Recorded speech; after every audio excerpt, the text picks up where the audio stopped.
In this hadith, in Sahih Bukhari, it's authentic, it's rigorously authenticated hadith. There's absolutely no doubt regarding the authenticity of this hadith. It concerns a jiz'a, a tree trunk. When the Sahaba, they built the masjid of the Prophet sallallahu alaihi wasallam, as pillars, to construct these pillars, they laid certain tree trunks there, just trunks, which has been cut down, trees that have been cut down, and those trunks had been placed there.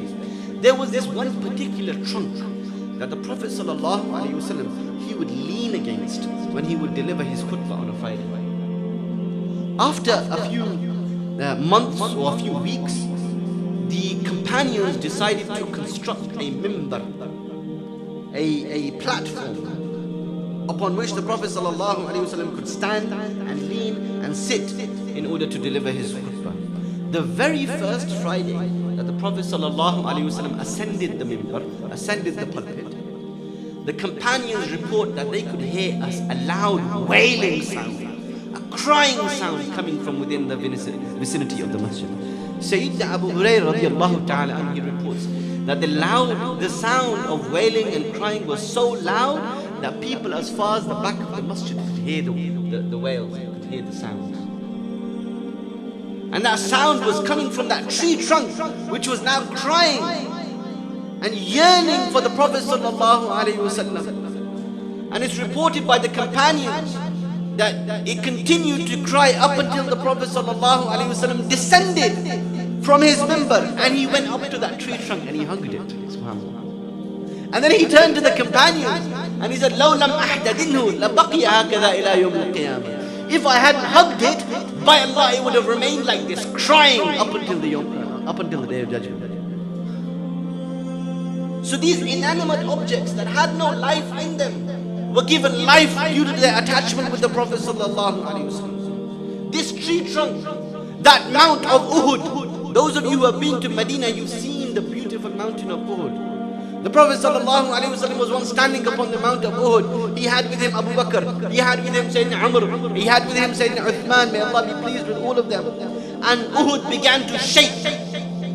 It began to tremble as if there was an earthquake. And the companion reports that the Prophet sallallahu alaihi wasallam said, "Uskun Uhud." He said, "Be quiet, O Uhud." "Adhunnuhu daraba birijli." And I think he struck it. I believe he struck it with his foot, as in he struck his foot upon the mountain and he said, "Quieten down. Do you not know that on top of you, standing on top of you is a prophet, a Siddiq and two martyrs?"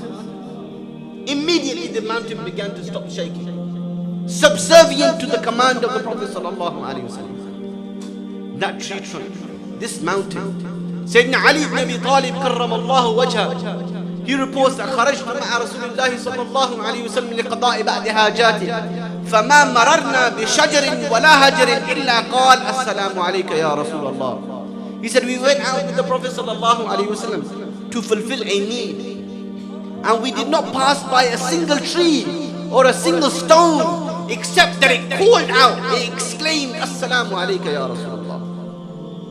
Inanimate objects connected and attached to the Prophet sallallahu alaihi wasallam. They felt this yearning.